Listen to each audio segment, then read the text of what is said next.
ഗവേഷണ രംഗത്ത് ലോക നിലവാരത്തിലെത്താൻ കേരളത്തിന് കഴിയുന്നില്ലെന്നും അത് ഗൗരവമായി കാണണമെന്നും മുഖ്യമന്ത്രി. നവകേരള സദസ്സിന്റെ തുടർച്ചയായി കോഴിക്കോട് സംഘടിപ്പിച്ച വിദ്യാർത്ഥികളുമായുള്ള സംവാദ പരിപാടി ഉദ്ഘാടനം ചെയ്ത് സംസാരിക്കുകയായിരുന്നു മുഖ്യമന്ത്രി.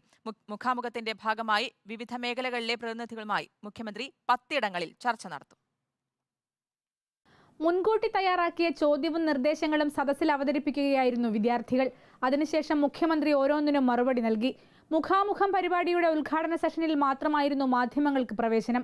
കേരളത്തെ വിദ്യാഭ്യാസ ഹബ്ബാക്കുകയാണ് ലക്ഷ്യമെന്നും ഉന്നത വിദ്യാഭ്യാസ രംഗത്ത് ആവശ്യമായ മാറ്റങ്ങൾ കൊണ്ടുവരുമെന്നും മുഖ്യമന്ത്രി പറഞ്ഞു. ഉന്നത വിദ്യാഭ്യാസ മേഖലയെ കാലാനുസൃതമായി ഉടച്ചുവാർത്ത് കേരളത്തിന് പുറത്തുപോയ വിദ്യാർത്ഥികളെ തിരികെ എത്തിക്കും.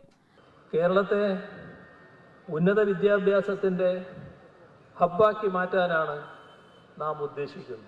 നവകേരളത്തിനായി പൊതുജനത്തിന്റെ ആഗ്രഹങ്ങളും അഭിപ്രായങ്ങളും കാഴ്ചപ്പാടുകളും നേരിട്ടറിയുക എന്നതാണ് മുഖാമുഖം പരിപാടിയുടെ ലക്ഷ്യമായി പറയുന്നത്. കേരളത്തിലെ എല്ലാ സർവകലാശാലകളിൽ നിന്നും കോളേജുകളിൽ നിന്നും വിദ്യാർത്ഥികൾ പങ്കെടുത്തു.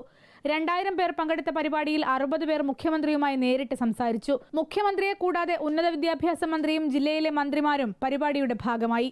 യുവജനങ്ങളുമായി ഫെബ്രുവരി 20-ന് തിരുവനന്തപുരത്ത് സംവാദം നടക്കും. അടുത്ത മാസം 3-നാണ് മുഖാമുഖം അവസാനിക്കുന്നത്. റിപ്പോർട്ടർ, കോഴിക്കോട്.